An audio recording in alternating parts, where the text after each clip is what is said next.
Okay, Assalamualaikum and very good morning.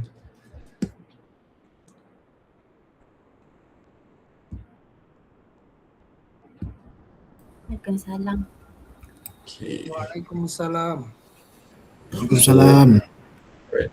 So welcome back to the new semester lah, I can say. Kalau dalam sistem tu kebanyakannya you all semester berapa kan? Semester 2 kot 2, 3 macam tu lah kot But before we start lah give me 1 second. Okay.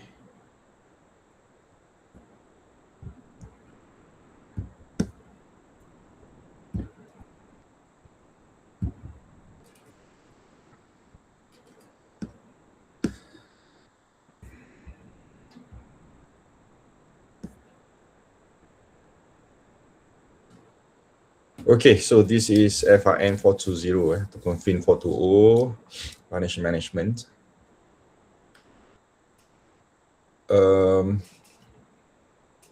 Is considered the core subject jugalah for student of business, regardless your BBA ataupun Bachelor of Business you tu in which specialization. I know you all NBTM2A tu lupa apa dia punya specific tu, tapi across BBA ataupun Bachelor of Business lah financial management would be one of the core lah, sebab finance in general ataupun this paper is basically the introductory paper for finance lah. Okay, unless you're a Bachelor of Finance contohnya, then you're gonna have more finance papers. Okay, but for the rest, mostly this FIN420 ni would be, if not the only, one of the only financial management finance lah. Satu lagi kalau tak salah paper yang finance related would be personal financial planning. Okay, that would be focusing more on individual planning lah, individual financial planning. Tapi kalau ni financial management, they focus more on corporate. Okay, so the decision making that we're going to do throughout the semester, decision dia semuanya melibatkan you as in a company ataupun you own the company basically. Okay, kalau you ada own company, you can, ataupun if you work in a corporate ataupun in any company, in fact, obviously akan ada finance function in your company, right? So the tools, the methods that we're going to learn throughout the semester is basically to give us insights how to make decision lah. Okay, but before we go into details, the content of the course, maybe let me introduce myself, right? I know dalam your future tu ada a bit details about me, but notes segala benda I baru je upload, to be honest with you. I need to update a bit the content. That's why instead I put everything, I akan letak mana yang relevant to the seminar. For example, today, our very first seminar, so I hanya letak dua lah so far, topic 1 and topic number 2, and the rest will follow suit lah. Okay, so maknanya before the next seminar, I will upload more notes ataupun more slides presentation lah for you, untuk your reference. Okay, so my name is Dr. Muhammad Faizal. Okay, bin Basri, not to be confused dengan ada coordinator from ISAP ada Cik Faizal tu coordinator ISAP untuk program finance Islamic banking. Okay, but for you guys mungkin tak ada direct connection dengan dia lah. But anyway, as you see my credential here, I got my PhD in Islamic finance from Durham University, and the rest of my education sebenarnya datang daripada UiTM. So my masters, my degree, even my diploma pun semua daripada UiTM, right? And I also hold a certified practicing accountant, CPA Australia, right? And a couple of financial planning punya certification as well. I'm the Registered Financial Planner, RFP, and Syariah Registered Financial Planning, both from MFPC, Malaysian Financial Planning Council. I'm also HRD Corp accredited trainer together dengan certified MFPC trainer. So RFP dengan Sharifah, RFP tadi pun I might give training as well, okay, to their participant lah, MFPC, Malaysian Financial Planning Council. Right, I used to work with UiTM, so that's why UiTM tu ada kat belakang sikit kat sini. Okay, because now I'm currently attached with UPSI sebenarnya. Okay, tapi still servicing UiTM since I started my academic world lah. I joined UiTM 2008 sebenarnya, to be precise. 2008 tu as a scholar. 2011 I start service mengajar lah di UiTM 2011. So maknanya dari 2011 sampai sekarang I still tak tinggalkan UiTM lah. Walaupun full time basis with UPSI, tapi during the weekend still I serve UiTM juga. And prior to that, I worked in M-Bank before, so about 5 years in corporate lah. Okay, so next ada my contacts. That's my mobile number. Okay, my mobile number. And at the very bottom is my email addresses. Okay, ada yang UiTM punya and ada yang Gmail. So this email basically will be used maybe later, specifically kalau kita cerita pasal assessment lah, right? Because assessment generally will be used, your future will be used, okay, untuk do all the relevant assessment. Okay, cuma alternative format ataupun alternative platform mungkin kalau ada yang memerlukan, would be my email address lah. Okay, right, so that's a bit about myself. Let's go to the content. Okay, financial management. So credit hour dia 3.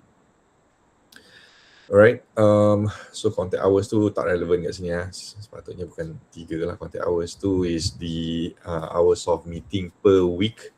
So since we are not full time, so contact hours kita bukan 3 jam setiap minggu lah.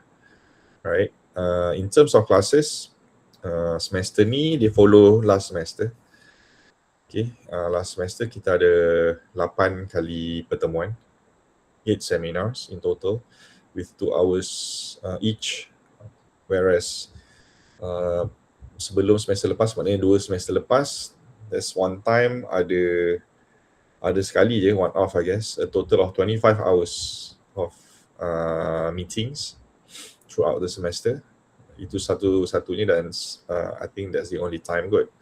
And before the 25 hours meeting, traditionally khusus yang calculation macam ni, the meetings are only 7 times.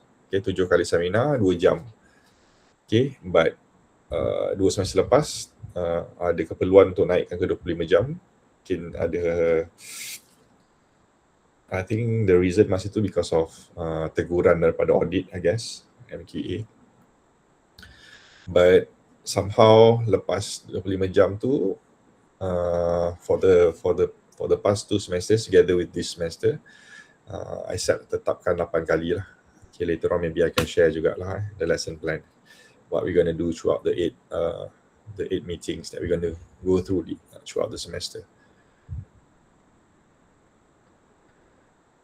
Okay, so the description, as I said, this is the introductory finance, so the very basic lah, I can say, to understand the concept of finance. So ada banyak jugalah, walaupun basic, tapi dia cover quite a spread in terms of the content. Okay, it covers financial ratios, financial statements, the cash budget, time value of money, working capital, sources of financing, and also capital budgeting. So that's what we're going to go through throughout the semester lah sebenarnya. Like for today, for example, our focus, dia tak ikut sequence, our focus sebenarnya more on financial statement lah. Okay, I know you've learned about accounting before. So the initial part mostly a recap lah. Recap, cuma at the end of our session today, kita akan try to prepare one statement. Okay, bukan the balance sheet, bukan income statement. Tapi kita akan fokus more on a cash flow statement. Okay, ataupun statement of cash flow lah. Okay, so the rest kita akan go through on the futures punya seminar lah. Ada yang seminar dua kita cerita pasal financial ratios, and then the next seminar lepas tu cerita pasal cash budget, pro forma, and so on. Okay, so this would be the learning outcomes, right? So there are 3 learning outcomes, and all these learning outcomes will be tagged against assessment. Okay, for example, PLO1 ni selalunya kita tag dengan final exam ataupun test lah. Explain current and future financial plans. And then number 2, to report corporate financial positions and performance. Ni selalunya kita akan buat group assignment. Okay, and the last one, apply the knowledge of financial planning in order to manage shareholders' wealth in achieving the financial management goals. So ni all the tools yang kita akan go through, selalunya kita akan buat individual assessments. Okay, so kita ada 11 topics as I said. Topik dia agak banyak juga, 11, and remember we just have 8 seminars, 8 kali perjumpaan, and tak termasuk salah satu tu di allocatekan for the final test. Sebab paper ni tak ada final exam. Okay, we just have a final assessment ataupun final test. So keperluan untuk mengadakan final test tu secara face to face, kita akan allocate pada seminar yang terakhir. So you can see the date from very early, so you can lock your date now lah. So kalau tak salah, the 8 seminar tu akan berada di bulan Julai. So about 3 months from now. Exactly 3 months from now, to be honest. Sebab hari ni 5 April kan, kalau tak salah date seminar 8 tu 5 Julai. Okay, so we have these 11 topics lah. So in order to see in more details, maybe I will switch the view kepada kita punya pro forma lah ataupun panggil dia as the course information. Okay, so the syllabus ni pun I dah share dalam YouFuture, you can download dalam lesson plan punya section. So dalam lesson plan punya section dalam I discuss tu, you can download this syllabus, and later on I'll share with you the lesson plan.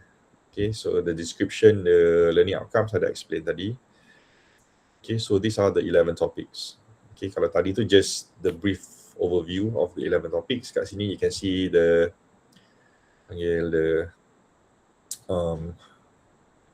details together with the subtopics for each of the main topics lah. So topic number 1, intro to financial management. So dia ada cerita lah a bit. So topic number 1 ni memang purely theory, right? And as I said tadi, since kita punya meeting hanya 8 kali, 1 allocated for the final test, so kita tinggal 7 kali meeting sahaja untuk cover 11 topics.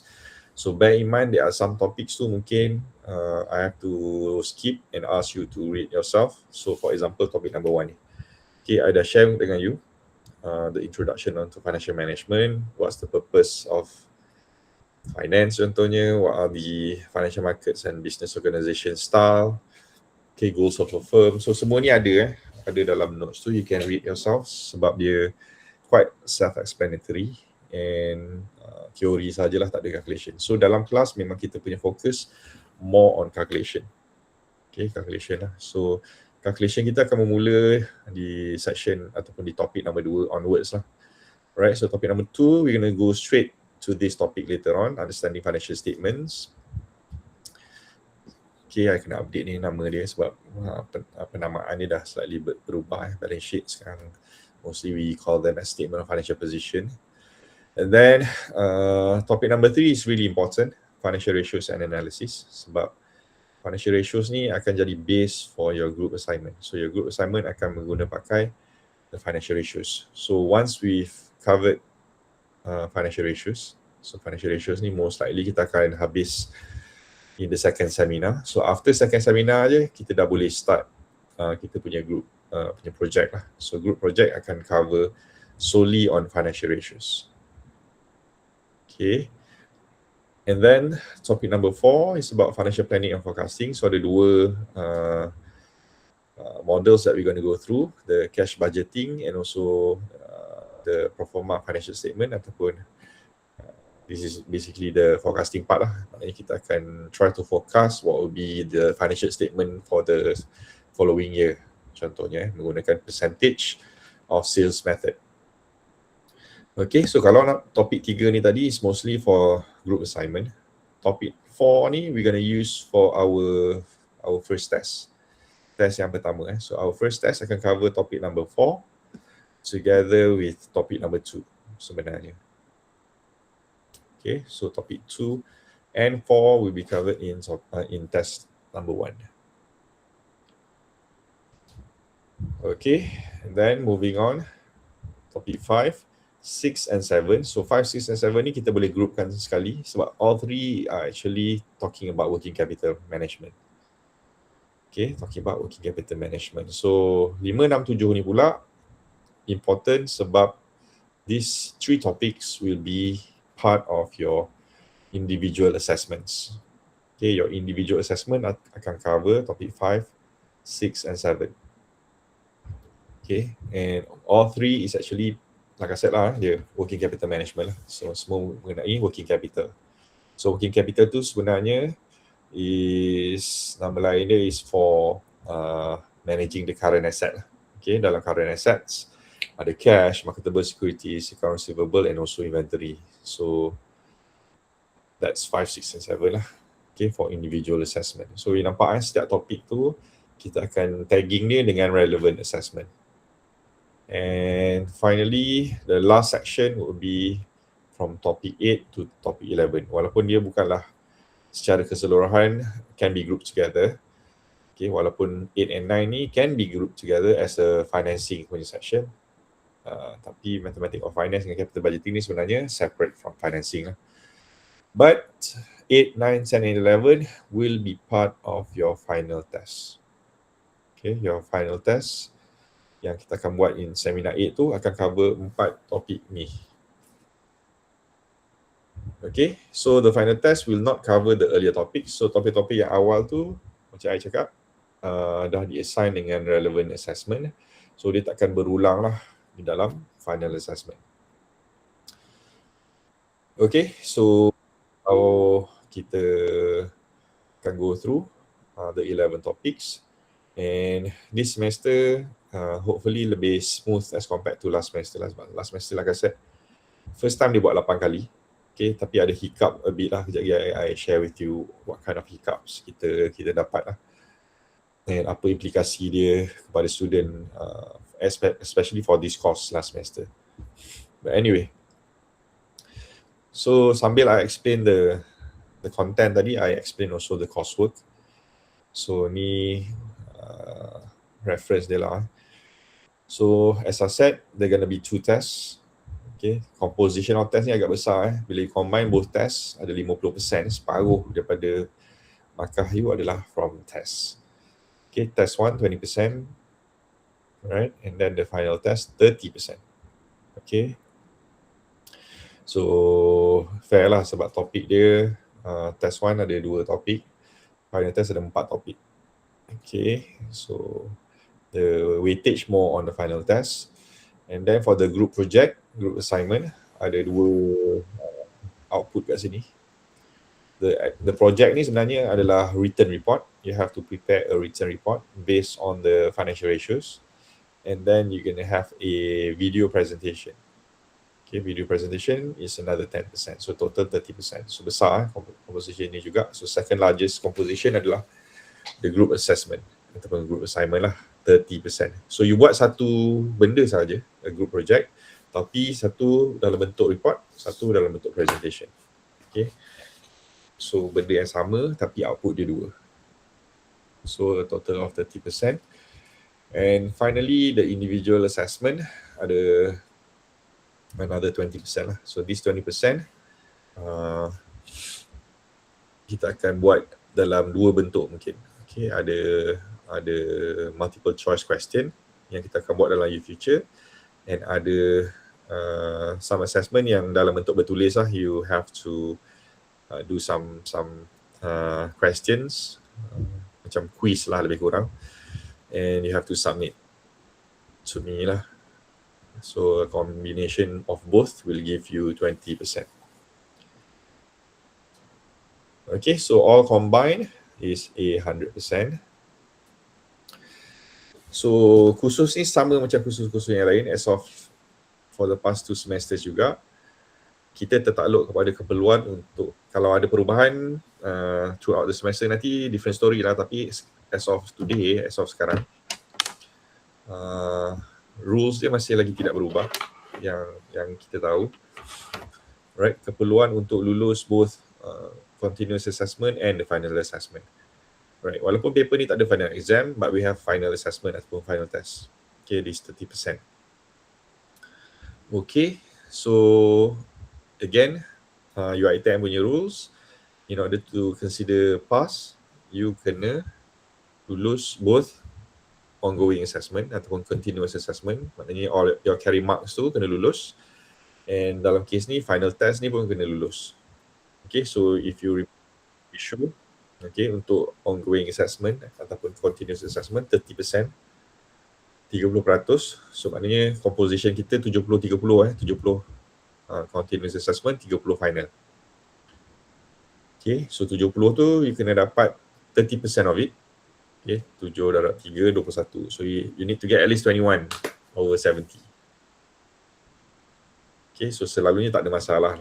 21 tu group project ni saja selalunya dah lebih 21. Okay, tapi jangan kata fokus group project tapi yang lain ni you tak buat. Okay, you have to do all, but the minimum marks that you need to get is 30%.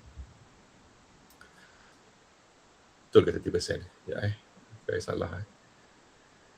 40% kot. 7, 3, 30 ke 50%. Nanti ada double check lah, saya pun dah tiba-tiba confused ni.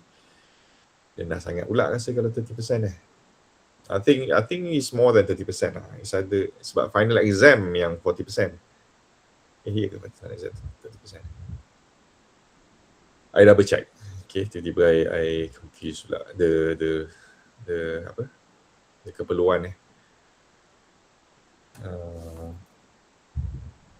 60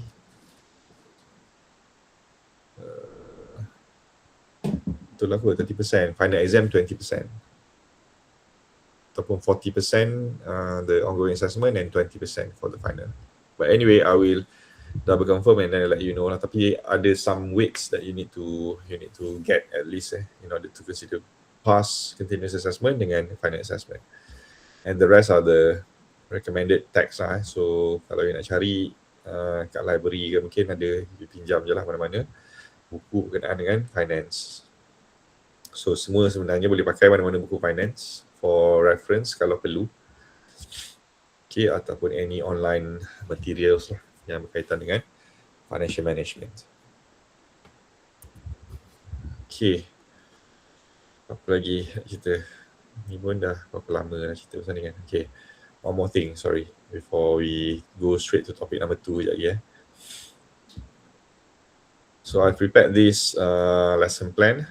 Okay, hopefully kita boleh follow accordingly our 8 seminars. Okay, so like for example today kita punya fokus, walaupun intro tu suruh you baca sendiri, technically will be covered today, and then we're gonna focus straight to topic number 2, the financial statement sekejap lagi. Seminar 2, the financial ratios. So maknanya selepas 19 hari bulan ni, okay, I can give you the instruction for the group assignment already. Sebab group assignment berkenaan dengan financial ratios. So I akan bagi maksimum 2 bulan lah kot untuk siapkan ni. Nampak macam lama tapi selalunya selama mana saya bagi pun selalunya student akan buat lah very last minute. So very last minute selalu tak siap. Okay, so plan yourself. Nama pun ni financial management kan. So you have to manage your time as well. Okay, instruction akan diberi awal. Bulan 4 ni akan dah kita bagi dah dia punya instruction and the rubrics. Okay, plan your time. Submit according to the timeline nantilah. So dia bukan tempoh seminggu 2 minggu lah. At least 2 bulan. Sometimes might be slightly more. Okay, seminar 3, Financial Planning and Forecasting. So selepas seminar 3 ni, kita dah boleh buat kita punya test 1. Sebab test 1 cover Financial Planning Forecasting dengan Financial Statement. Okay, and then seminar 4, Working Capital Management. Termasuklah ada 3 tadi kan, topik 5, 6 dan 7 tu tadi. And then seminar 5, Short Term Financing. Seminar 7, Long Term Financing and the Concept of Time Value of Money. Seminar 7, Capital Budgeting. And lastly, dah habis semua all 11 topics dekat sini. Seminar 8 is for the final test, which is the second test lah. Okay, cuma ada satu hari je semester ni, hari Sabtu, which will be on the 20th of June. Okay, and terus selepas tu, the next day, on the 21st, kita akan jumpa balik face to face lah. To cover the capital budgeting. Okay, so apa isu last semester? The back-to-back hari ni, dia buat dekat hari terakhir, 7 dan 8. So bila dia buat back-to-back hari terakhir, capital budgeting ni, kita memang tak sempat nak cover awal sebab kita kena ikut sikon. So dia berada di seminar 7. So ajar pada hari seminar 7 ni, seminar 8 ni terus test. So walaupun I dah share awal video, I have videos untuk semua topik ni in fact, untuk student review. Okay, I share quite early. So cuma dalam kelas kita hanya sempat buat sehari sebelum the test. So agak struggle jugalah masa tu. Cuma semester ni kita dah bagi feedback, so dia dah tukar. So the back to back tu dia buat early, semester 6 and 7. So seminar 8 ni ada gap sikit lah. Ada gap about 2 weeks untuk kita prepare for the final test. Okay, so kindly note juga ada few session yang online. So ada 3, so like for example today, dia buat online under justification of still hari raya, walaupun dah minggu kedua raya dah ni. Okay, tapi tak apa, kita follow je. And then June ni kalau tak salah, Hari Raya Haji pula, around those time. And then yang hari Sabtu ni memang dia buat online lah, sebab Sabtu dia tak boleh buat face to face. Okay, so the rest will be face to face lah. Okay, any question? Ada soalan ke? Okay, sebab setengah jam cerita pasal benda ni je. Right, so topic number 1 as I said, please baca sendiri lah. I dah share. Very easy to read. Maybe you pernah belajar juga sebelum ni dalam paper-paper lain. So our focus go straight to topic number 2 lah, understanding of financial statement. Okay, boleh so bear with me kalau kita memang perlu mengejar masa. So ni pun hopefully okay, we can try to finish all 3 lah. Ni depan ni paling lupa nak tukar. But anyway, tak apa. This is based on the original content yang diberi oleh UiTM. Dalam financial statements, sebenarnya ada banyak statements, tapi our focus only on 3. Okay, the balance sheet, the income statement and also the cash flow statement, right? Walaupun this is considered the traditional naming of the financial statements, tapi kalau you buka annual report nowadays, the name of it mungkin ada perubahan a bit, especially when we use the standards. Okay, so ada perubahan sedikit lah dari segi penamaan, walaupun content wise tak ada beza sangat lah. Okay, so macam mana nak buat sebenarnya ni? Okay, give me 1 second. Right, okay. So the financial statements are the primary source of information for financial analysis and decision making. So this is what we're going to do throughout the semester. Akan ada beberapa topik yang memang kita akan gunakan the actual financial statements in order for us to prepare our analysis. Termasuklah hari ni kita akan buat cash flow kejap lagi, kita kena ada financial statements. The financial ratios, topik seterusnya kita akan gunakan financial statements. And then for the financial planning and forecasting, tu pun kita akan gunakan financial statement. So that's why financial statement ni consider sebagai sumber raw materials as a primary source for the information, and dia akan jadi kita punya reference lah untuk kita buat analysis and buat decision making. So these key financial statements provide information related with financial position, okay, keadaan assets, liability and equity of the company, the financial performance. So financial performance basically to see the profitability.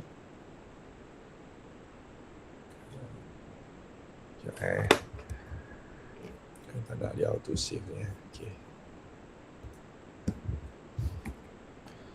Okay, so ni tadi this is basically to see the assets, liability and equity dia. Kalau financial performance ni basically looking at the profitability. And cash flow ni is basically to see the movement of cash lah. Or cash movement of cash. How the company spend their cash throughout the year, the inflows and the outflows. Right? And all of our reports in Malaysia especially, we use MFRS, okay, Malaysian Financial Reporting System, to ensure comparability and transparency. So that's why nanti when you do your project, okay, kita akan fokus only on public listed companies. Sebab semua public listed companies tertakluk kepada MFIRS ataupun MFRS ni. Okay, MFRS punya standard, National Financial Reporting Standard. So format dia, content dia akan comparable ataupun akan nampak standard lah from one company to another. Okay, so tak adalah you tengok company A, format dia lain, company B dia format dia lain, tak. Right, so in Malaysia kita guna MFRS, Malaysian Financial Reporting System. Okay, tapi MFRS ni sebenarnya gunakan IFRS sebagai reference. IFRS ni is International Financial Reporting Standard. So internationally banyak yang guna IFRS, tapi Malaysia kita adopt IFRS and kita come out dengan our own standard lah. Right. So the three main financial statements, as I mentioned tadi, number one is statement of financial position, okay, whereby the financial position menunjukkan all the components, asset, liability, equity at a specific point of time. Then kita ada income statement ataupun sometimes kita panggil dia statement of profit or loss. Kita tengok dia punya inflows and outflows, right? Not specific for cash, okay, pergerakan fund dalam company itu dan menunjuk at the end whether the company has profit ataupun loss, okay, after deducting all the relevant expenses.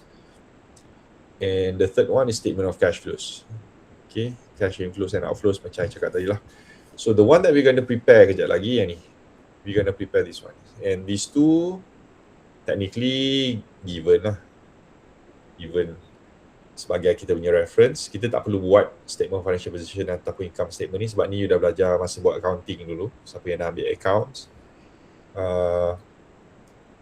you dah learn lah macam mana nak buat, macam mana nak bagi balance kan. Statement of financial position tu balance sheet kan, so, macam mana nak balance kan asset dengan liability equity kan. So tu you dah belajar before. So untuk paper ni itu akan jadi kita punya reference sahaja. Okay, so the first one yang kita akan go into details adalah statement of financial position. Okay, so as I mentioned, dia tunjukkan the position at a specific point of time. Specific point of time ni selalunya at the financial year end lah, financial year end of that particular year, 2025, 2024 and so on lah. Okay, so selalunya akan mengikut tahun akhir kewangan dia, financial year end. So ada company yang financial year end dia December, 31st December, ada yang 30th of June, Ada yang March mungkin kurang sikit, March dengan September pun ada possible. Okay, tapi kebanyakannya December, tapi ada juga like I said lah in June. So tapi jarang ada date-date yang random yang lain lah. So selalunya based on quarter tadi lah, March, June, September, December. Okay, and the whole statement tu selalunya akan cover for one whole year. Okay, so dalam financial position ni, as I mentioned, ada 3 main components. Okay, we have the assets, indicates the resources owned by the company. How they acquire the assets pula akan dibalancekan by liabilities and equity. So if the resources owned menggunakan debt, hutang, so dia akan masuk dalam liability lah, obligations owed. Okay, kalau the company yang source their own funding, dia akan masuk dalam equity. Okay, so kalau general format dalam buku teks yang lama contohnya, so dia akan berbentuk T account. So you're going to have assets kat sini, and then you're going to have liability and equity kat sini lah. Okay, so the total asset and total liability and equity akan sama. So kalau kat sini 100 juta, kat sini pun akan ada 100 juta lah. So basically the summary would be on the left hand side ataupun kalau dalam actual report dia akan berada di atas asset menunjukkan the jumlah resources owned by the company, in this case example 100 million, and on the right hand side you can see from this 100 million berapa banyak yang kita gunakan hutang, liabilities, based on obligations ni. Okay, walaupun ada pecahan ni lah, short term, long term, and berapa banyak percentage will be the equity side. So that's the function of statement of financial position and also the balance sheet lah. Okay, so this is the accounting equation as I mentioned tadi. Assets to what we own ataupun what we have as a company, and then how the assets being funded menggunakan debt, hutang, or this one equity lah, menggunakan equity. Dia dah tulis kat sini pun owner's equity, duit daripada owner, daripada the shareholders contohnya. Right? So in practice, items are first grouped by classification. Okay, assets dia akan pecahkan by current dengan non-current. Okay, and then on the other side dia akan letak equity dengan liabilities. And again, liabilities pun dia split into non-current liabilities and current liabilities. Cuma non-current asset ni sometimes is also known as fixed assets. Okay, kadang-kadang kita guna terms fixed assets. Okay, untuk non-current liabilities pula, sometimes we use the term long-term liabilities. Okay, both current ni current lah, current assets, fixed asset, current liabilities, long-term liabilities. Okay, the alternative names lah. Tapi kalau you buka annual reports, kebanyakan they use the terms non-current lah. Non-current assets, non-current liabilities. Okay, so this presentation is known as the current/non-current format, which is commonly used by companies in Malaysia. Okay, and within each classification, kita dah classify dulu based on the 3 groups. So dalam classification tu, dia akan letak from the less liquid to more liquid. Ni terbalik daripada apa yang kita buat sebelum ni lah. So previously, selalunya yang paling liquid dekat atas. Okay, in fact dalam soalan-soalan kita pun kadang-kadang kita guna format yang lama dalam final exam contohnya, akan nampak dia punya format susunan dia from the most liquid dekat atas. Macam contohnya untuk asset, cash will be the first one, and dia akan susun arrange according to the less liquid dekat bawah. Tapi kalau ikut format standard yang baru, dia reverse, yang less liquid dekat atas, so maknanya cash tu akan berada dekat bawah sekali dalam asset untuk current contohnya. Okay, so that's why they start dengan non-current, sebab non-current yang paling less liquid, sampailah yang paling liquid sekali, which is cash, will be at the very bottom. So sama juga dengan liabilities, dia akan letak long term dulu, dan baru shorter term obligation dekat bawah. Okay, obviously dia letak equity dulu dalam format ni. So format ni dia letak asset first, second equity, third current liability. Okay, ini you akan nampak dalam the actual reports. Okay, actual report macam contohnya ni, I snapshot this from one company, Gamuda, tahun 2025, just for reference. Sebab all the financial reports for public listed company, dia publish online. Okay, you boleh pergi website dia, you boleh download. Tak ada masalah. And it's a public domain. Semua orang boleh access. Dia kira public punya information lah. Dia tak ada maklumat-maklumat sulit. Ni semua open to public, so tak ada issue kita share lah. Right, so this is based on 2025 punya report. Okay, technically yang paling latest lah. Okay, so untuk company ni di Julai baru je cakap tadi, so ada juga yang Julai. Now, dalam statement of financial position, right, you can see dia start dengan yang on the left ni, page 158 ni. Dia start dengan assets and the non-current on top. Okay, and then dia start dengan PPE, property, plant and equipment, investment properties and so on. Okay, and then current assets dekat bawah. So inventories yang paling less liquid dekat dalam current assets. Okay, receivables sampai last sekali cash. Macam cakap lah, cash ni yang paling liquid berada dekat bawah sekali. Okay, and note adalah the details of the amount. So kalau you nak tengok, okay, contohnya property, plant equipment ni ada 125 juta, 125 million So dia ada thousands punya decimal kat atas ni. So in total baca dia 125 juta lah for the year 2025. So 125 million. So apakah aset-aset yang 125 million tu? You go to note number 12 dekat belakang. So sekarang page 158 kan. So maknanya report tu you kena buka dekat belakang, note to financial statement, item number 12. Kat situ dia akan detailkan.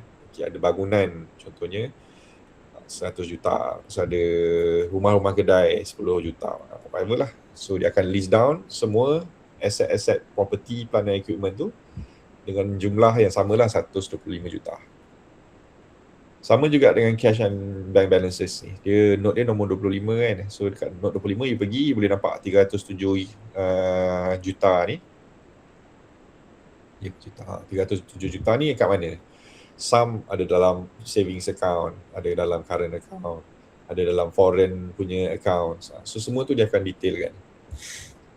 Okay, so note ni penting lah kalau nak tahu detail. Right, so for the year 2025, you can see here it's about 17. Ni kira dah apa ni 70 billion kan nilai keseluruhan aset dia. Okay, kalau baca ni saja dah juta, so tambah 3 lagi decimal, about 17 billion. Alright, and for comparison, every financial statements akan bagi the previous year punya data for comparison. Okay, ada data tahun sebelumnya lah untuk kita tengok dan kita go through. Okay, you can see lah the total asset berubah, menaik. Kalau baca dia daripada 24 ke 25 tahun, from 16.2 naik kepada 17.6. So ada pertambahan asset for the company. So kita boleh tengok lah nanti. Kalau nak tengok in detail, kita buat analisis, kita boleh tengok kat mana sebenarnya aset tu bertambah.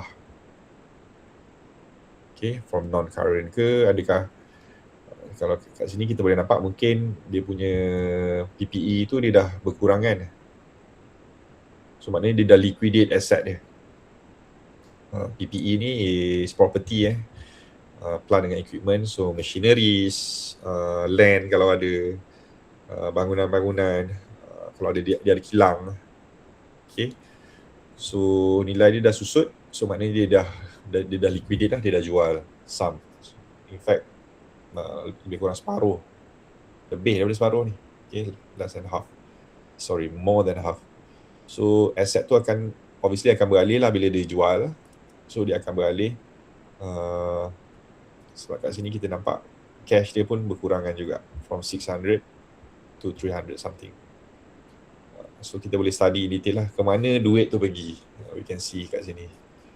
Right, and on the right hand side, okay, ni kebetulan nampak side by side sebab some dia akan sambung dekat page bawah. Sebab I tak tahu report ni I dapat dia bentuk dia horizontal Selalu report A4 contohnya, vertical kan. Ni dia buat format landscape. So bila dia buat format landscape, dia jadi side by side macam ni lah. Okay, walaupun dia dalam page yang berbeza 158, 159. So selalunya it can be in one long form of statement financial position. But anyway, equity and liabilities. Okay, equity dekat atas dia letak, and then the detail kat sini. So 9 billion is the equity, and then the liability total 8. So 9 campur 8, 17 kan. So balance dengan 17 kat sini lah. So 9, kita tengok total dia 9, compare dengan liability dia in total 8 kan. So we can see the company, dia punya structure, capital structure dia agak balance dengan amount of debt dia slightly less than the equity. Okay, tapi sebenarnya dari segi general dia agak tinggi lah, sebab selalunya ikut company punya profile, the liability tu should be around 30 to 40% lah daripada total asset. So maknanya daripada 17 ni sepatutnya around 30 to 40% liabilities, the rest would be equity. Tapi kat sini as you can see, amount dia quite close. Okay, walaupun still equity lagi besar. Okay. Alright, so sama jugalah format dia start dengan non-current non-sub, dengan current dekat bawah. So this is the actual financial reports ataupun financial statement for the statement of financial position yang you boleh tengok dalam actual reports of audited companies company yang telah di-audit annual report dia dan dah dipublish. Okay. Tapi kalau you buka kita punya report ataupun kita punya format untuk exam contohnya, especially past year questions, dia punya format masih lagi yang paling liquid dekat atas, current dekat atas, dengan yang paling liquid di atas, okay, dengan yang less liquid berada di bawah. So current assets, fixed assets, and then current liabilities, long term liabilities, patutnya ada long term liabilities kat sini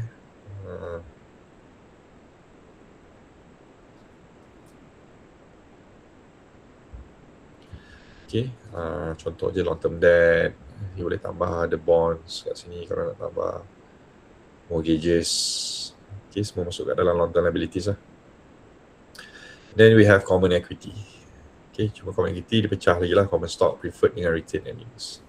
Tadi ada retained earning dia ada share capital dengan reserve. Reserve ni like retained earning dia lah, dia punya reserve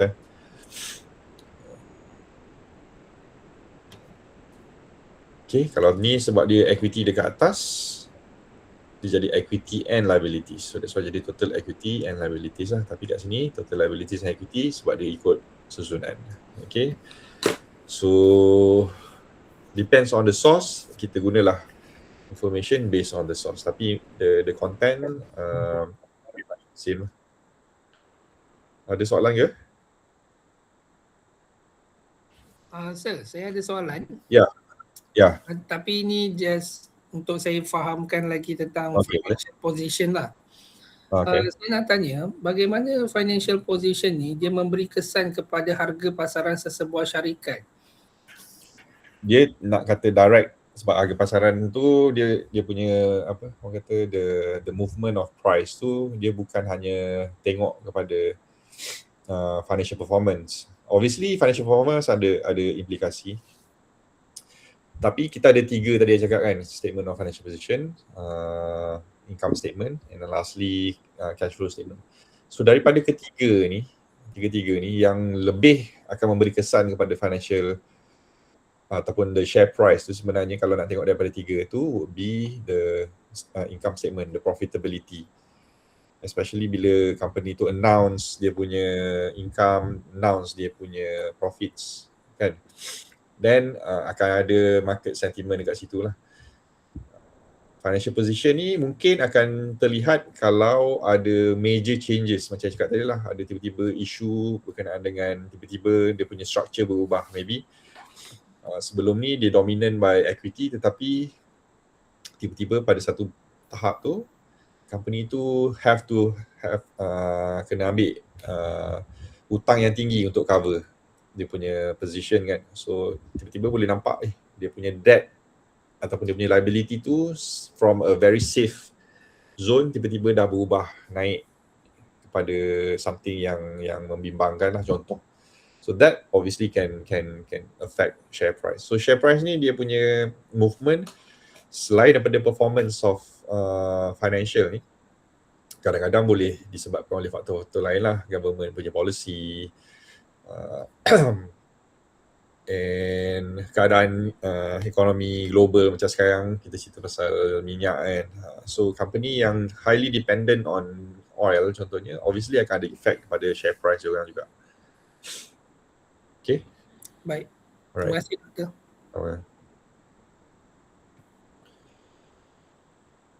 So ni contoh-contoh lah if you want to see the details.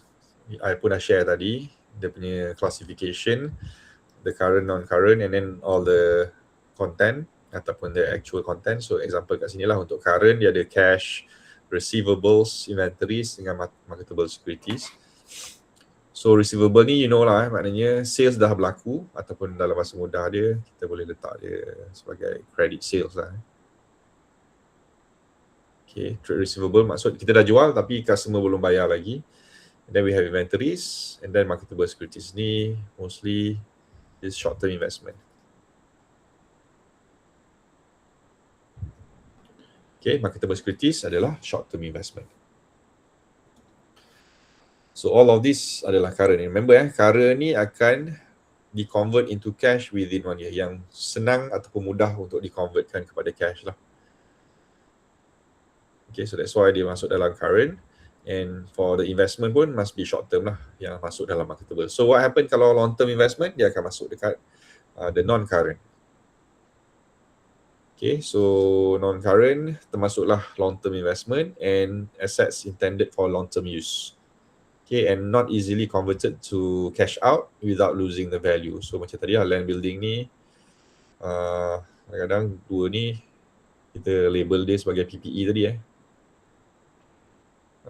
PPE, property, plant and equipment. So atas ni property, plant, equipment. Okay, dia label sebagai satu. Motor vehicles and any other intangible asset pun akan masuk dalam non-current lah. Okay, intangible asset macam apa? Patents, goodwill, copyrights kalau ada.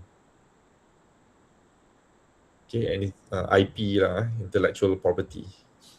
Semua masuk dalam intangible asset. Assets yang tidak boleh dilihat, dia dalam bentuk dokumen yang bagi kita rights on something lah. That's why the copyrights, patents, IP and so on. Okay, trademark. Okay, semua ni ada value pun kita akan record dia dalam non-current.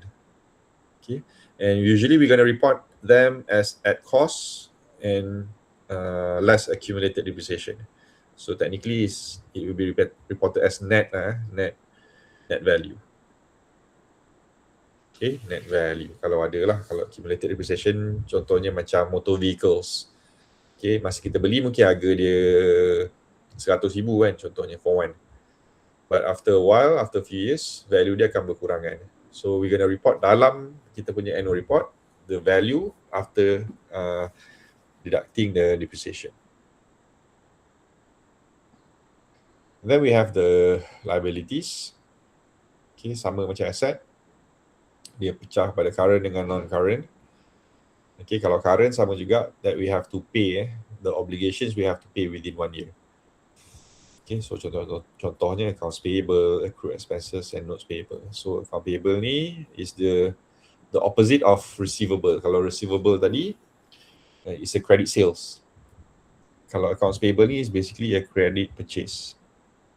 You beli from your supplier tapi you tak bayar lagi. You beli secara kredit lah, hutang. Credit purchase. Okay, so dia akan masuk dalam accounts payable.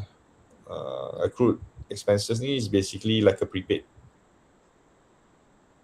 Prepaid tadi expenses, sorry, prepaid tu dalam asset ni bukan prepaid. Ni maknanya expenses yang masih berhutang lagi. Okay, unpaid lah. Unpaid, dia bukan prepaid, dia unpaid expenses. Service dah guna tapi you belum bayar lagi. Okay, and lastly notes payable.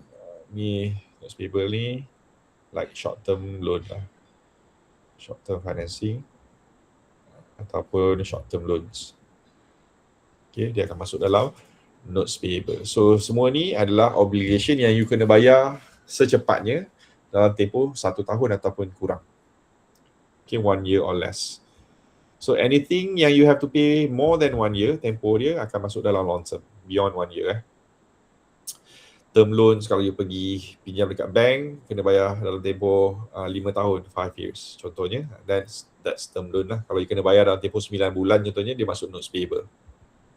Okay, so we have debentures, bonds. Debenture dengan bond ni sebenarnya sama je. Debenture ni subset of bond, bentuk bond. Sebab bond ada 2 jenis. Ada yang kita panggil dia terms dia kita panggil secured bond ataupun unsecured bond. Okay, so debenture adalah salah satunya. Mortgages, kalau kita buat mortgage property contohnya, and lease pun masuk dalam long term liability juga lah, sebab kita kena bayar rental for the service. Okay, so that's liability.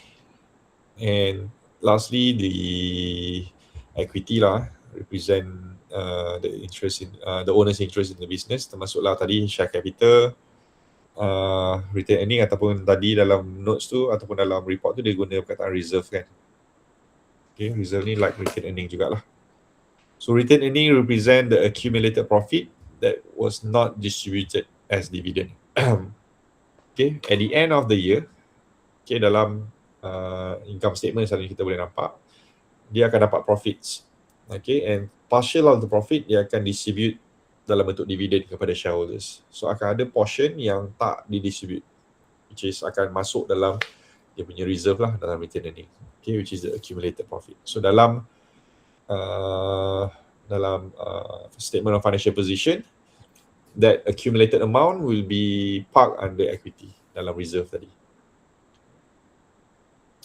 Okay, and as I said, kita tak perlu risau pasal macam mana nak prepare the statement, sebab like I said, you dah belajar ni macam mana nak buat before. Okay, cuma nak recap balik dari segi format and dari segi item dia sahaja. Okay, maybe quickly kita tengok the second statement, which is the income statement ataupun profit and loss tadi lah. Okay, also known as statement of profit or loss. It summarizes revenues and expenses over a period. So sama juga kalau tadi dia punya ending company Gamuda tadi Julai 31st, so ni pun sepatutnya akan end the same period and cover the same period of time lah, which is 1 year. And kita nak tengok sama ada company tu profit ataupun loss, and dari segi komponen dia, okay, dia ada all the inflows, revenues, okay, daripada dia punya sales revenues, any other income, and then dia akan list down all the expenses, duit keluar. Okay, selalunya key komponen dia ada dia punya operational expenses lah, cost untuk bayar gaji bekerja, cost untuk maintain the operations and so on, and after deducting the two, dia akan tahu sama ada profit or loss lah. Okay, and expenses ni again, selain daripada operating expenses, termasuklah dia punya obligation untuk bayar hutang. Kalau dia punya ada hutang, dia kena bayar finance cost, kena tolak. Dia kena ada payment of sebab tu interest lah, ataupun finance cost, and then dia kena bayar tax. Okay, including the expenses ni including interest, ataupun selalunya kita panggil dia finance cost, and tax yang perlu dibayar kepada government lah, the tax, the corporate tax. So then we're gonna see the profit ataupun loss lah. So profit ni pun banyak level. Dia ada gross profit, operating profit, then net profit lah. So ada a few levels of profits or even loss sebelum kita finally dapat lah dia punya net amount.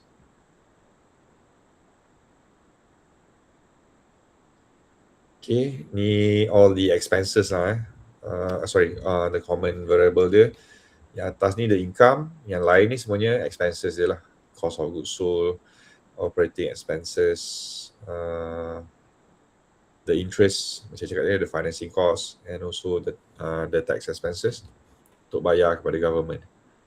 Then finally baru dapat net income ataupun net profit. So this is the same company, Gamuda. Income statement dia simple je. Tak panjang dia punya format. Dia start dengan income, the revenues, and any other income of the year. Alright, so dia bentuk positive amount, masuk duit masuk. The ones yang dalam bracket ni adalah menunjukkan duit keluar. Okay, so ada construction of contract costs recognized as contract expenses. Ada 1 billion kat sini. Ada staff cost 121, close to 122 million. Staff cost ni maknanya gaya labor fees lah, bayar gaji pekerja semua, staff cost. Dia ada depreciation yang dia kena tanggung. Okay, cuma depreciation is a non-cash punya transaction lah. Dia menurun. Dia akan effect dia punya income tapi dia bukan explicitly duit cash keluar. Yang lain ni selalunya melibatkan cash lah. And any other operating expenses dia masuk kat dalam ni. So again, the note ni very important kalau you nak tengok revenue tu datang daripada mana, tengok dekat note number 4 and all the relevant expenses you boleh tengok dekat note number 5 lah. Doktor boleh tanya ke? Ya. Yang notes ni nanti kita nak refer dekat mana? Dalam annual report, dia ada like 100 pages macam tu. Ni nampak ni pun dah ada page 156 kan. So lepas je habis all the statements, dia akan nampak ada satu section dia tulis note to financial statement. So dalam annual report yang sama, kejap lagi maybe I can share lah satu contoh. Dekat belakang tu ada note to financial statement dalam report yang sama. Oh, terima kasih doktor. Alright. And then from here you can see profit from operation ataupun operating profit dia about 600 million. Okay, 600 million lah. So maknanya profit for the the operating profit ataupun dulu kita panggil dia earning before interest and taxes EBIT ataupun EBIT. Dia dapat 600,000. This is the interest ataupun the finance cost. Dia kena bayar 300 juta. Agak besar jugalah, close to half kat sini. So ni profit before tax from operations. Ni tinggal PBT lah, dia punya profit before tax. Tolak income tax, then company ni gain a profit for the year lah. So you can see here, positive sign 2024, dia punya profit 205 million. For 2024, 2025 dia naik to 236, close to 237 million. So a very good sign lah. And you can see here dia punya dividend yang dibayar lah. Okay, yang dibayar kepada shareholders dia. So nak tengok the dividend boleh tengok dekat note number 11 kat sini. Okay, so ni the actual income statement. Tapi kalau dalam exam contohnya, dalam soalan-soalan past years, lebih kurang sama. Dia start dengan revenues, cost of goods sold, ada operating tadi kan, operating income ataupun earning before interest and taxes. Tolak interest, become profit before tax ataupun earning before tax. Tolak the tax, then become the net income. Okay, and then they announce dividend dekat bawah ni lah. Cuma retain earning dia tak letak tadi dalam ni tak letak retain earning, but we can find the retain earning jugalah after we deducting the dividend. Okay, so note of Malaysian Financial Reporting Standard MFRS. In Malaysia, semua company kena prepare financial statement in compliance dengan MFRS. okay, which MFRS ni fully comply and align dengan IFRS lah. And specifically, ni maybe you dah belajar masa buat account dulu lah, MFRS 18 lah yang kita gunakan untuk tengok all the presentation and disclosure in financial statement introduced to improve presentation requirements. So that's why setiap satu company nanti akan dapat a very common standard untuk setiap satunya lah. Okay, so the standard does not change the amount profit. Profit dia tak akan berubah, dia tak akan merubah dari segi calculation of profit. Cuma dia akan tengok ataupun bagi kita consistency and also transparency lah in terms of the financial reporting. Okay, so sebelum kita nak tengok ni, maybe kita break. Tapi before kita break, maybe tadi ada soalan tanya kan.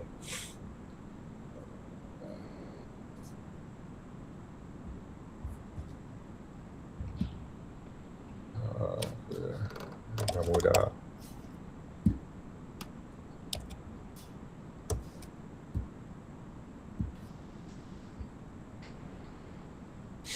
slow sikit sekejap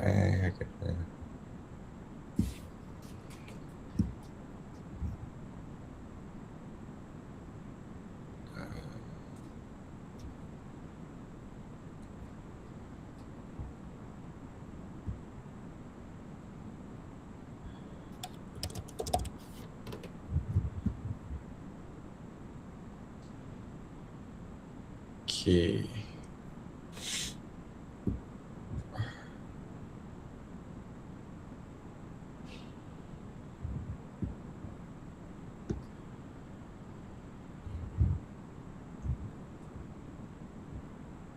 Okay, ni tadi yang ambil Gamuda tu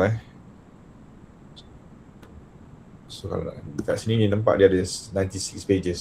Semua 96 pages ni, tapi kenapa page dia dah 100 lebih kan? Ni just the section of financial statement saja. Dia sebelum financial statement ni dia ada banyak lagi information dekat atas So yang I download ni hanyalah the financial statement site saja. So kalau nak cepat kita search lah kot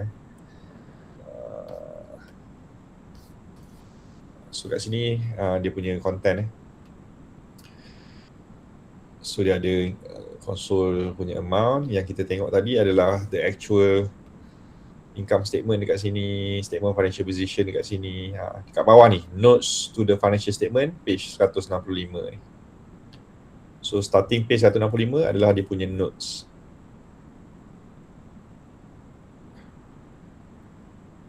Okay, ni yang tadi I extract masuk dalam slide tadi kan. The statement financial position. So ni lah notes to the financial statement. Just habis statement cash flow, terus dia ada notes. Cuma dia ikut numbering lah. So kalau kita nak tengok tadi,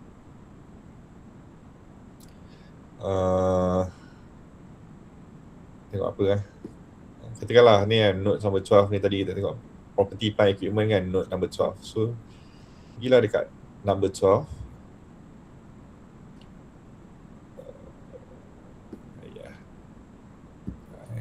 Tekan pula lah.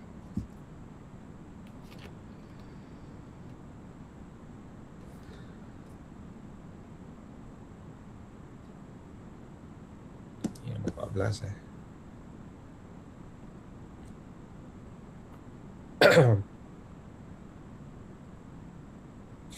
ni nombor 12 Semua dia present dalam banyak format lah. Okay. Ni number 12 original. Saya semua continue sekejap. Panjang PPE ni. Okay, earning kat situ. Dividend nombor 11. Okay, dia start dekat sini lah. Number 12, property plant equipment. So ni detail dia. Asset 31st Julai, dia punya cost, land and building berapa, other property berapa yang dalam construction. Sebab Gamuda ni kalau tak salah, dia memang construction company kan. Dia memang produce construction companies. So dia property. So aset dia banyak kat situ lah. Okay, so ni total dia. So kalau tengok detail, setiap satu dia pecahkan lagi kat bawah ni. Accumulated depreciation, the cost, and then ada dia pecahkan by jenis-jenis. Kalau nak tengok property tu apa, dia ada mesin-mesin ni lah, nilai dia, dredges lah, vehicle equipment, office furniture, bla bla bla. So ada banyak pecahan yang nak tengok. Kalau Basically doktor, yang 4 sampai ada notes ni yang apply dekat business lah. Kalau kita belajar nanti dekat exam tak ada lah sampai macam ni. Tak ada sampai sini. Tapi you might have to refer masih buat group project, tapi we not gonna go into details macam ni lah. Kita tengok surface saja. Okay? Okay. Alright. So maybe kita take a short break sekarang. 5 minutes macam tu sebelum kita buat statement of cash flows lepas ni. Okay, kita take 5 sekejap.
Okay, sebelum saya terlupa for those yang belum sign in attendance, please check and sign in your attendance dalam future macam biasa.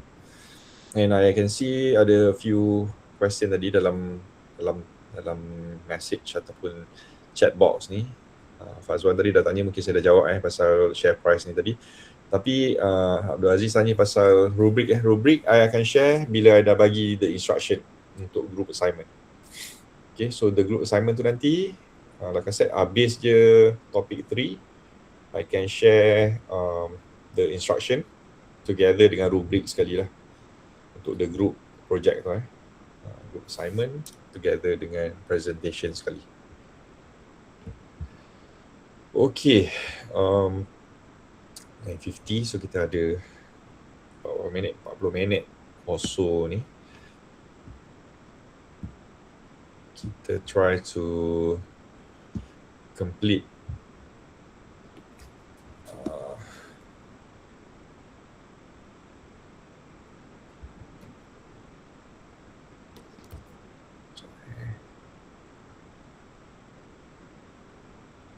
okay, so the final part is the statement of cash flow lah.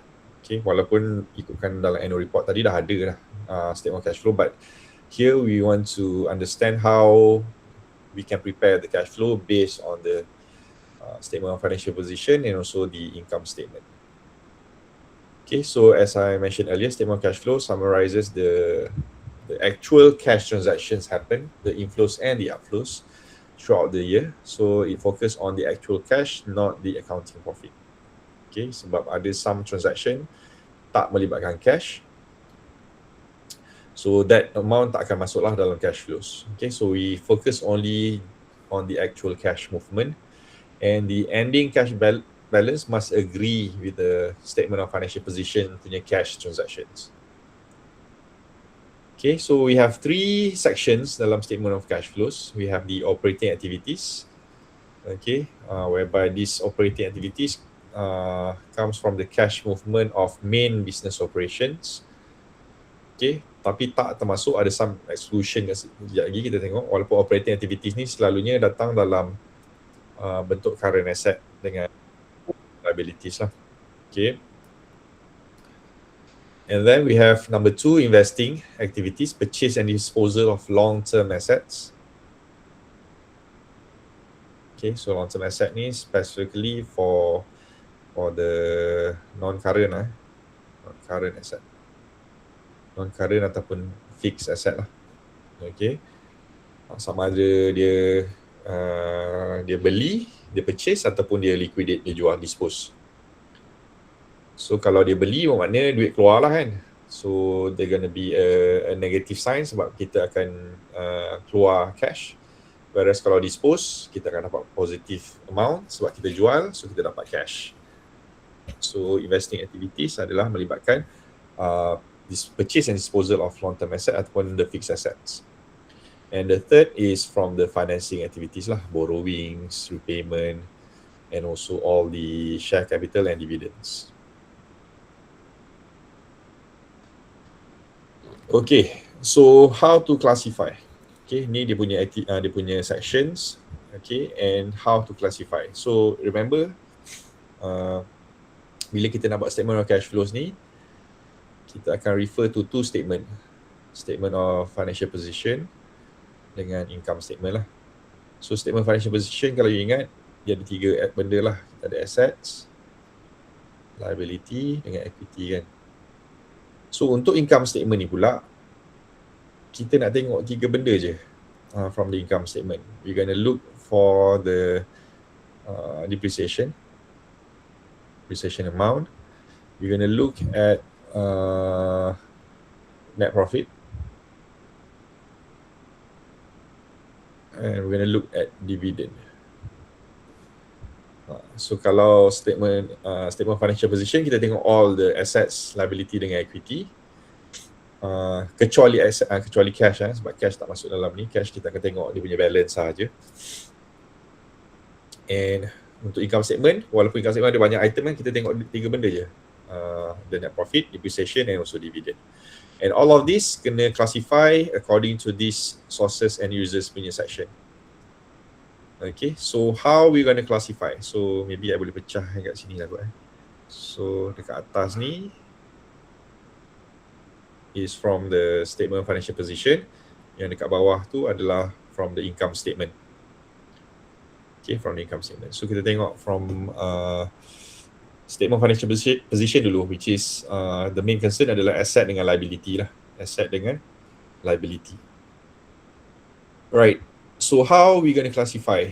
So bila kita nak buat cash flow ni, kita akan tengok perubahan from 1 year and the previous year. So contohnya kita ambil 2025 dengan 2024. So there gonna be changes. Macam saya cakap tadi, bila kita tengok 2 years punya statement, we can see whether it's increase or decrease. Right. How to classify? Bila kita cerita pasal assets, okay, when we talk about assets, the way we classify the assets is in inverse position. Inverse bermaksud sources ni sumber kan. So sources ni selalu kita bayangkan dia sebagai positive sign, users ni sebagai negatif lah. Sebab positive source, duit masuk ataupun cash masuk, users kita guna dan dia keluar, so kita dapat negative sign. Okay, tapi kenapa bila dia decrease dia positif, dia macam a negative statement kat sini. Dia turun tapi positif, yang ni increase tapi dia negatif. And to put it in simple terms, nak classify asset, dia memang dalam bentuk inverse ataupun terbalik position dia. So how to justify ataupun how to simply explain this, okay, kita ambil simple explanation macam tadi lah.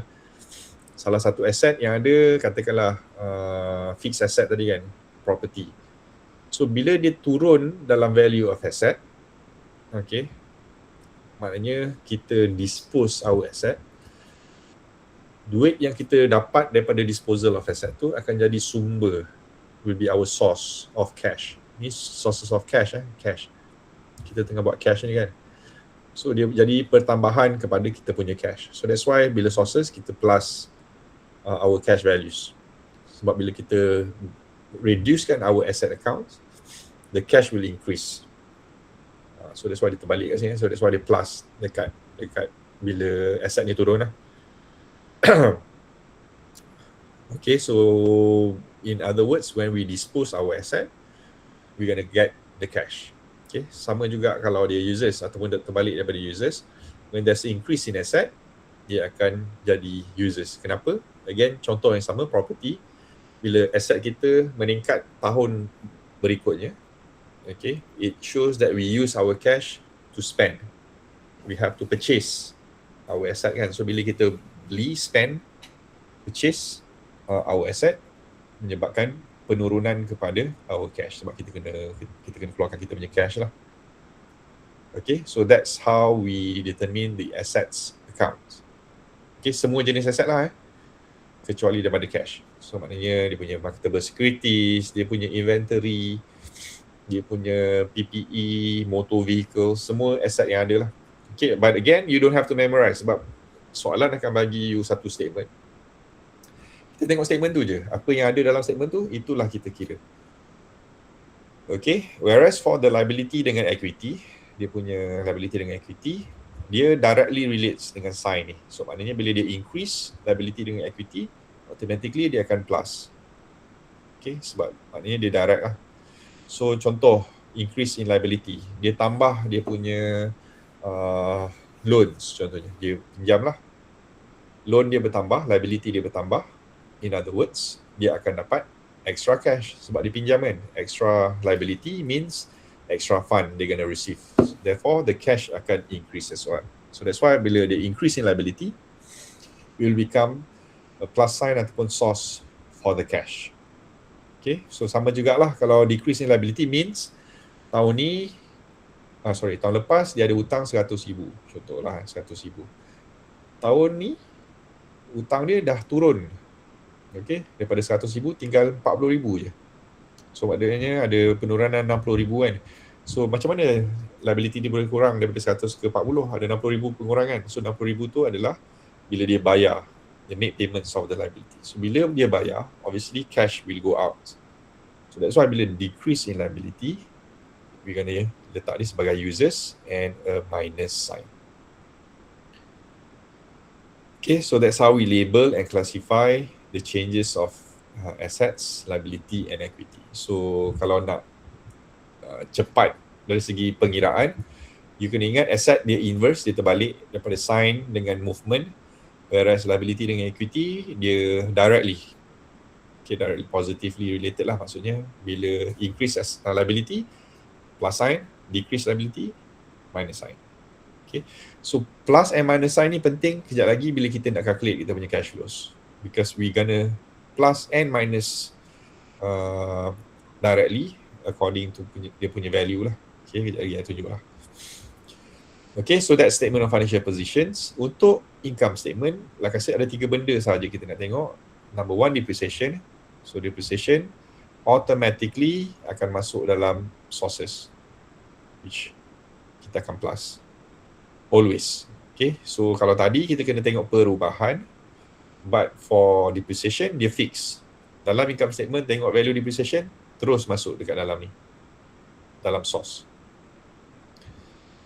Okay, untuk net profit pun sama, always dalam source. Okay, cuma kalau company tu rugi, kalau kita tengok contoh Gamuda tadi dia profit kan, so kita letak profit dia dalam source lah. But kalau company tu rugi contohnya, so the loss amount akan masuk dalam users. So dia akan ada negative sign lah kat sini. Dia ada loss for the company. Okay, and the last part is dividend. Dividend pun adalah users, sebab dividend adalah amount yang perlu dibayar oleh company kepada shareholders. So there will be cash outflow juga kat sini.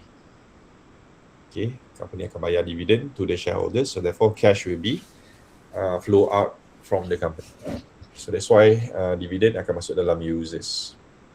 So once you dah master the classification, then it will be much easier for us to prepare the statement of cash flow lah. So statement of cash flow format dia lebih kurang macam ni. Ingat tadi dia ada 3 kita ada operating activities, this is the first section, investing activities, and then financing activities. So ada 3 section.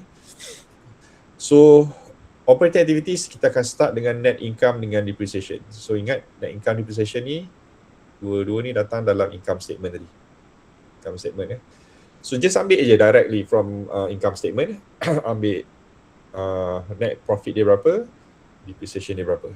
And both adalah sources. So maknanya dua-dua kita akan plus lah, plus values. So kita akan tambah dua-dua ni. Okay, so the introduction part very straightforward. Kita ambil 2 item daripada income statement. And then the rest yang lain ni kita akan ambil dalam statement of financial position. Okay, changes in current asset, current liabilities. Okay, maknanya assets dan liabilities. Specifically yang current yang current asset, current liabilities. Okay, tapi ada exception. Ada 3 exception kat sini.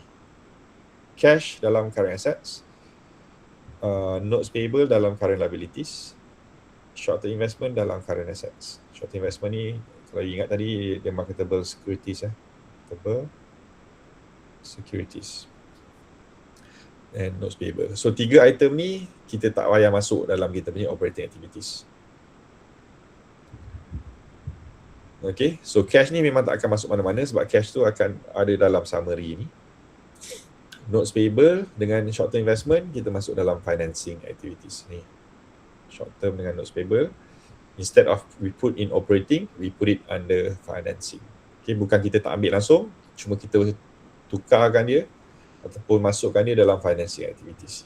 So ada 2 exception. Okay, cuma kalau net income depreciation tadi, remember is always plus sign, but the changes current asset, current liabilities ni bergantung kepada perubahan ni based on this classification. Okay, again kalau you still tak nampak benda ni, kejap lagi kita buat satu contoh lah. Kita buat satu contoh dan kita try. Okay, and then we have to total up the total cash from the operating activities lah. Okay, plus, ada yang plus, ada yang minus, dan kita dapatkan the net cash under operating. And then number 2, straightforward, kita hanya tengok satu benda je, on the fixed asset part sahaja. Okay, we're going to see the changes. Ingat tadi konsep dia sama ada dia purchase more assets ataupun dia dispose dia punya fixed assets tu. So akan ada positif, akan ada negative sign. Ada dengar. This is the downside of the technology. I kena pergi dekat sini ni. ada. All yang online classes I record and I will share the YouTube link. So you tengok dalam U-Future je nanti. U-Future tadi ada link untuk apa? Link untuk Google Meet hari ni. And satu lagi sebelah dia nanti bila dah record and upload, I akan share the YouTube link dekat dalam U-Future jugalah. Right. So dia dah hilang itu dia sendiri. And then the third one is financing lah. So financing adalah the rest. Maknanya all the equity and the long term liabilities akan masuk ke dalam ni. So equity, long term liabilities together with the two from the current asset, current liabilities. Short term investment, which is the marketable securities tadi, and the notes payable masuk dalam ni. And don't forget the dividends. Okay, dividend kita ambil dekat sini tadi kan. So akan ada items again yang plus sign, akan ada yang negative sign. So mana yang negatif kat dalam users ni semua kita akan tolak. Mana yang dalam sources ni semua kita akan tambah. So bila kita total up everything, okay, value dia sepatutnya tally dengan the changes of cash for the whole year. So macam mana nak buat? Alright, so selalunya soalan akan bagi kita statement of financial position ataupun balance sheet untuk 2 tahun. So untuk contoh ni, contoh lama lah 2004 dengan 2003. So ada 2 set of statement of financial position, the current year and the previous year. So ada lengkap lah, ada current, ada fixed, ada current liabilities, ada long term liabilities and equity dekat bawah ni. Right. So selain daripada tu, dia bagi income statement as well. Cuma income statement, ingat kita hanya perlukan 3 benda saja, 3 item saja. We need to know the net income, we need to know the depreciation, and we need to know the dividend. Okay, we need to know the dividend as well. So 3 benda ni kita nak this 100,000, this amount, and this amount as well. So 3 benda ni lah kita perlukan. Right, cuma there are some moment, some question mungkin tak appear. Net income ni memang ada lah, tapi depreciation dengan dividend ni tak ada. Okay, tak appear dalam sistem. So kalau depreciation ni tak appear dalam income statement, you kena tengok depreciation dekat dalam the balance sheet. Kadang-kadang balance sheet dia akan letak depreciation tu dekat fixed asset. Dekat bahagian fixed asset ni dia letak depreciation kat sini. Sebab ingat dalam fixed asset dia cost minus depreciation untuk fixed asset ni. Cuma dalam soalan ni dia dah bagi net. Okay, dia bagi net, maknanya kita tak nampak lah depreciation tu. So that's why depreciation tu dia appear dekat sini. Okay. Untuk dividen pula, kalau dividen tu tak appear dekat sini, okay, kalau dia tak appear dekat sini, kita kena gunakan the retained earning ni punya part. Okay, kejap lagi kalau ada contoh saya bagilah. Tapi kat dalam case ni, tiga-tiga ni dah diberi. So what we gonna do? Ingat kita punya first task tadi is to classify. So this is our first step. Kita kena classify according to this classification lah. So kita tengok income statement dulu. So macam mana nak classify? What we need to do is to create the X1 minus X0 punya section. Maknanya kita ambil 2004 tolak 2003 punya transactions. Kita kena ambil setiap satu item ni kita tolak dengan the previous year in order to see whether dia increase ataupun decrease lah. So untuk cash, walaupun dia tak suruh kira tadi, so I just put it here lah, 10,000, 2004, 2003, 15,000 kan. So technically dia reduce from 15 to 10,000 kan. So you just ambil 10,000 tolak 15,000, you're gonna get a negative 5,000. Okay, negatif ni menunjukkan duit keluar reduction of 5,000. Okay, marketable securities pun sama. Daripada 65,000 turun to 0. So ini a reduction of 65,000. Negative sign lagi. Account receivable 315 tolak 375, 60,000 lah reduction. Ini positif. 375 tolak 315, 60,000. Okay, positive sign. And then inventories 615 to 415, so it's 200,000. Okay, so you kena tolak ni in order for you to identify the classification. Okay, so hujung ni you boleh tambah sama ada dia sources ataupun users. Okay, cash tak payah tulis sebab cash tak masuk mana-mana. Cash ni akan masuk summary sahaja. Okay, marketable securities, remember this is this is financing. Marketable securities akan masuk financing sebab dia short term investment. Account receivable akan masuk operation. Inventories akan masuk operation. Okay, kita buat current asset dulu. So daripada current asset ni akan ada 3 items yang akan kita transfer. Financing, operating. Okay ni operating dengan financing. So based on the rule just now, remember bila dia reduction ataupun reduce value ni, dia akan jadi sources. Okay, rule yang ni tadi bila dia decrease, dia akan jadi source. Bila dia increase, dia jadi users. So from here, as you can see, bila dia reduce, dia akan jadi sources. So sources maksudnya kita akan plus lah. Whereas yang 60,000 dengan 200,000 ni akan jadi users. Okay, so kita akan minus dua-dua ni. Okay, so that's we classify for the current assets. Next, kita tengok fixed asset. So fixed asset, ingat fixed asset ni akan masuk dalam investing operation. Ini investing fixed asset. So from 100, dari 870 naik ke 1 million kan. So 1 million minus 870 is about 130,000. Okay, 130,000. Again, bila dia naik is users, meaning we minus. And this kita akan transfer masuk dalam ni lah. Masuk dalam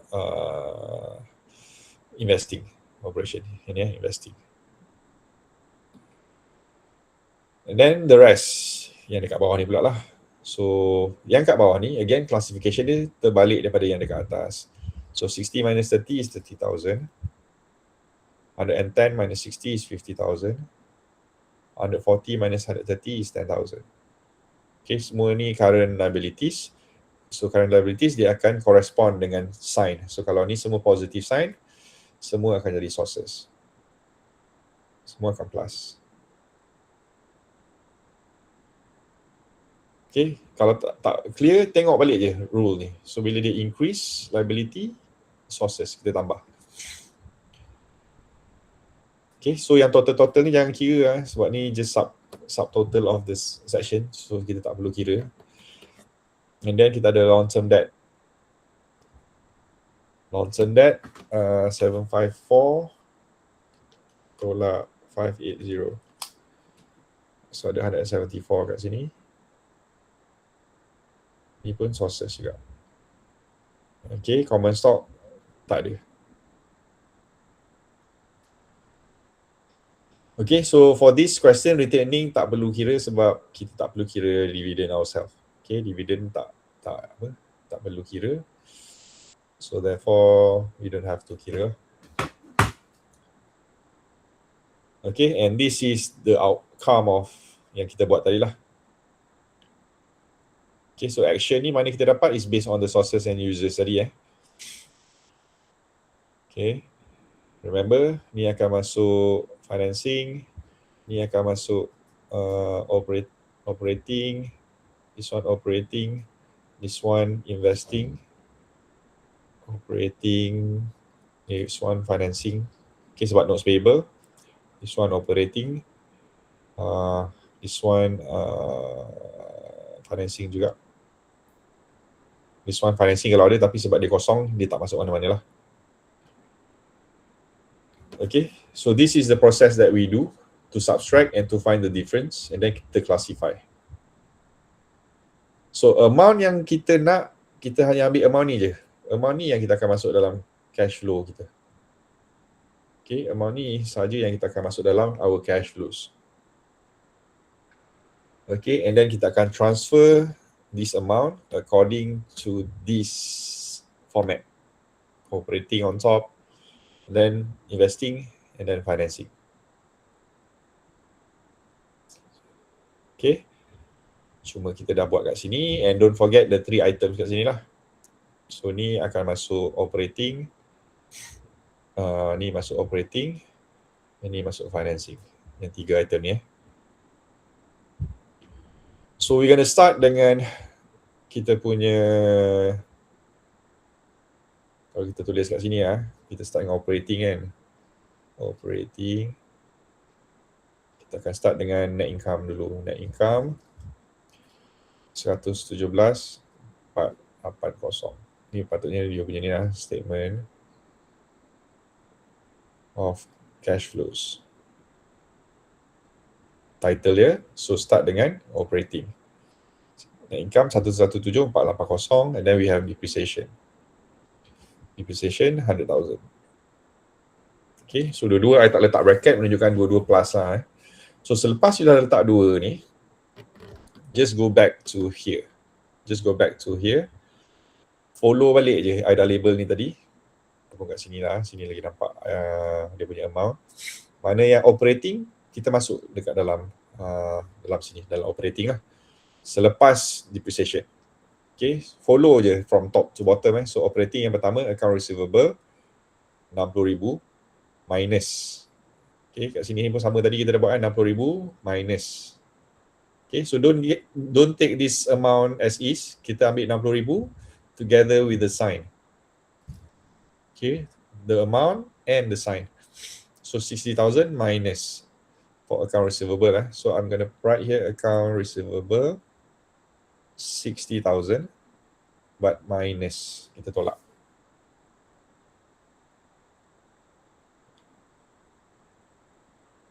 Okay, account receivable minus. Tengok lagi kat bawah, ada lagi operating. We have inventories. Inventories 200,000 minus. So we put inventories 200,000 minus. Okay. Then go through yang lain. So ni bukan. And then we have account payable. Account payable operating 30,000 plus.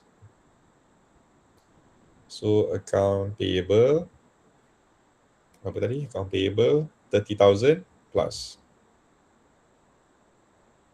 Plus. So I tak letak bracket lah. Account payable 30,000. Accrued expenses 10,000 plus. Accrued expenses 10,000. Mana tadi? Accrued expenses 10,000 plus kan. So ada lagi yang operating. Dah habis. Itu je. Okay, itu sahaja. Then we gonna total cash for operating lah. Cash for operating kita tambah. Mana yang tambah, mana yang tolak lah. So 117,480 plus 100,000 plus 60,000 plus 200,000 minus. Salah dia, minus 60,000 minus 200,000 minus 30,000 plus 30,000 plus 30,000 and plus 10,000.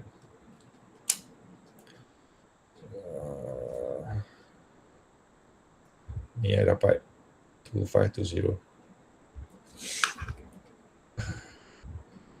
So kita dapat 2520 negatif kat sini 2520, dia ada jawapan kat belakang tu. Tapi I just nak tunjuk how kita explain from macam mana kita classify and then kita transfer dalam operating. So kita ada negative 2520 lah dekat operating. Next kita ada financing kan. Dalam financing hanya ada satu je, which is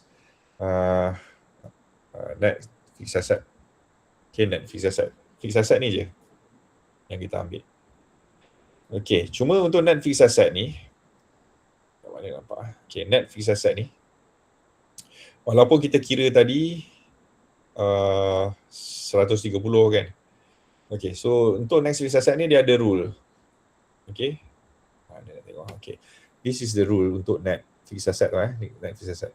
Kalau soalan kita bagi net fixed asset macam ni, macam soalan ni, kita kena plus dengan depreciation semula. Sebab net capex ni kita nak ambil dia at the fair value ataupun at the cost price. So meaning depreciation yang ditolak tu kita kena tambah balik. Okay, kita kena tambah balik dengan the changes of net fixed asset. Tapi kalau soalan kita bagi gross, kita just tolak lah sebab gross ni termasuk dengan depreciation. Okay, so our changes is now untuk yang ni 130,000 kan, 130,000. But our depreciation is 100,000. Okay, depreciation is 100,000. So therefore in total, the value is 230,000. Okay, 130 yang ni, we have to plus dengan depreciation of 100k lah. Depreciation. Tebikan tu 130. Tapi the sign still guna negative sign lah sebab dia spend. Okay, so we're going to put a minus sign dekat situ. Okay, so just be careful gross amount. Mana tadi? Dia bagi kita gross ataupun net. So kalau net, remember the changes plus depreciation. Okay, ikut rule ni the changes plus depreciation. Kalau dia bagi gross, kita tolak je sebab gross tu dah termasuk depreciation kat dalam tu. Okay. And finally is balik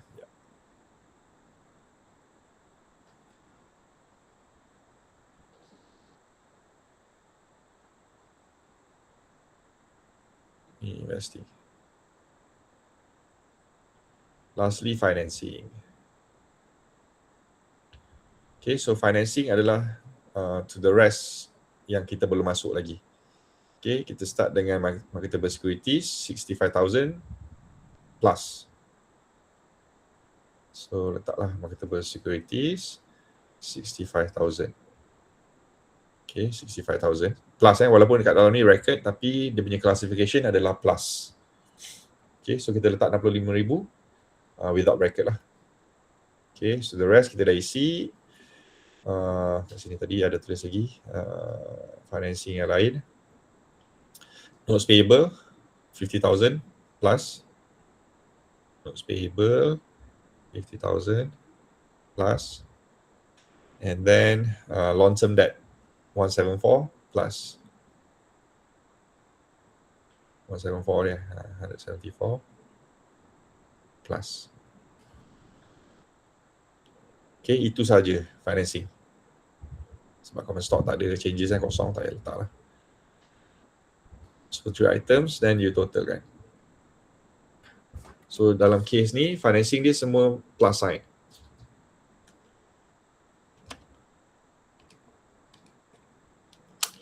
So you get 289,000. So, bila you dah dapat all three, salah kira kan ni? Oh, lupa satu lagi dividen. Ya, terlupa dividen. Ya. Jangan lupa dividen macam tadi terlupa dividen. So ada satu lagi dividen. So dividen adalah negative sign. Eraser. So dividend is from the income statement. Dividen kat sini. Dividen dia 61,480. Okay, negative sign. Dan baru kita tolak. So 289 minus 61.48.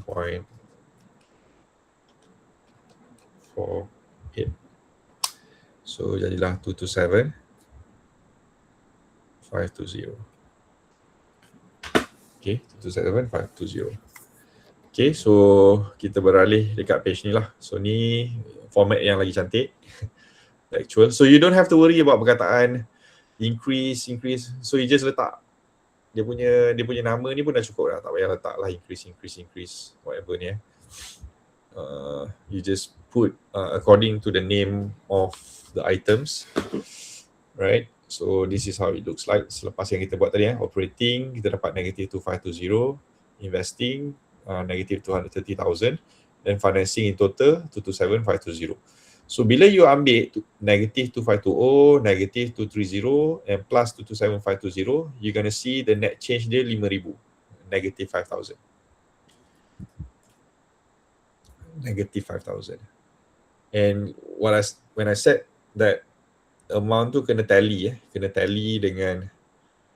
dengan kita punya balance sheet, sebab macam ni lah. Cash tadi 10,000, 15,000 kalau you tengok kat I buat ni tadi lah. 10,000, 15,000, the net changes negative 5,000 kan. So this amount kena tally dengan amount bila you ambil negative 2,520 tolak 230 plus 227,520, you should get this negative 5,000. Okay, so summary ni sebenarnya you dah boleh buat sebelum you kira semua ni. Okay, sebab ni amount changes 5,000, and then cash at the beginning adalah cash tahun sebelumnya. This is cash for 2003, and this is cash for 2004 lah. So 2003 15,000, 2004 10,000. Okay, so summary ni sebenarnya kita dah boleh nampak. Cuma kita kena pastikan amount bila kita calculate ni must be in accordance dengan the net change ni. So kalau you calculate 3 ni tak dapat this net change, meaning ada certain items yang tertinggal. Common item yang tertinggal, depreciation. Okay, kalau dia tak bagi, especially dalam income statement, remember kalau income statement tak bagi, you can take the difference dalam statement of financial position. Dia akan bagi 2 tahun punya statement financial position, then you find the difference, that will be your depreciation. Satu lagi, terlupa nak add depreciation dalam ni.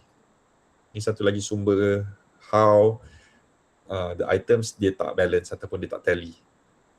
Okay, dia ambil net, dia minus, macam tadi yang dapat 130,000 and then dia letak 130 je without adding the depreciation. Okay, itu pun punca menyebabkan dia tak balance. And lastly, dividend. Okay, dividend ni pun kadang-kadang kalau dalam income statement tak bagi, kita tak letak sini lah. So macam mana nak kira dividend kalau tak diberi? Tak ada tulis lah kat sini.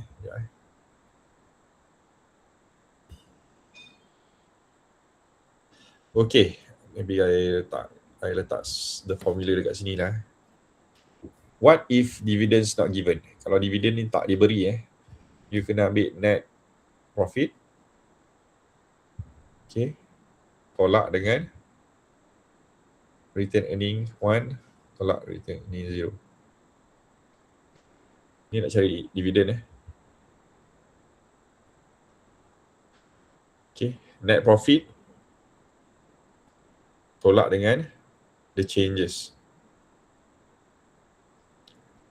Okay, this is basically the formula dekat sini lah sebenarnya. Nak cari dividen, macam ni lah, formula dia net income, tolak dividen, dapat return earning kan. So kalau dividen tak ada, kita kena ambil net income, tolak return earning. Cuma return earning ni, kalau return earning ni kita ambil daripada sinilah, perbezaan dua ni, 766 minus 710 is 56,000. So net profit 117 tolak 56,000. RE1 minus RE0 ni is from statement of financial position. Okay, sebab kalau dividen tu tak tulis kat bawah ni, return earning dekat bawah ni confirm tak adalah. Some notes dia akan habis dekat net income. Okay, so dua bawah ni dia blank, dia tak tulis. So to find the dividend, net profit you ni kena tolak dengan the changes of these two. Dan baru dapat amount 61480 ni lah. Okay, ikutkan plan asalnya. I ada satu soalan nak go through tapi tak sempat So ni contoh dalam your future I share. Maybe you can try yourself nanti. Okay, kita hanya nak buat ini je, statement of cash flow ni. Tak tulis lah.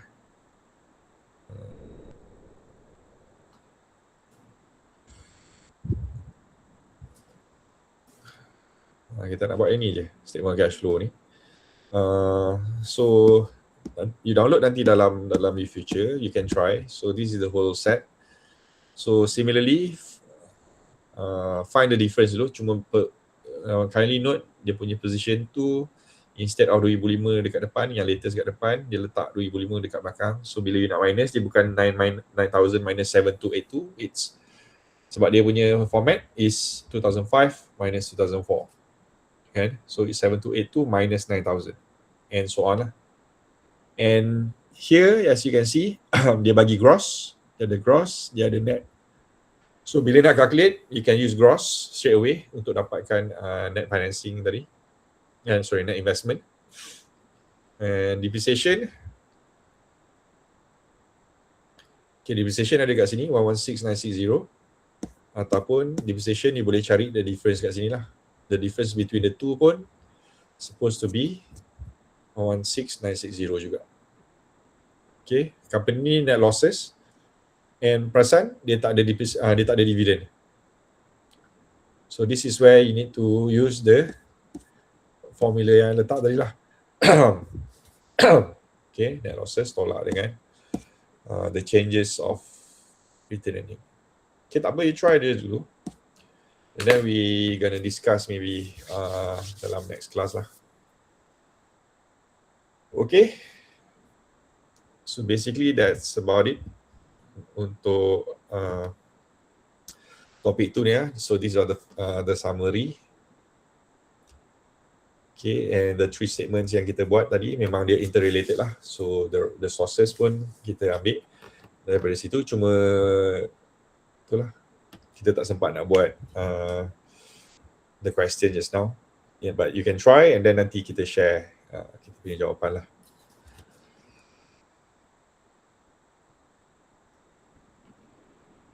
Okay, question.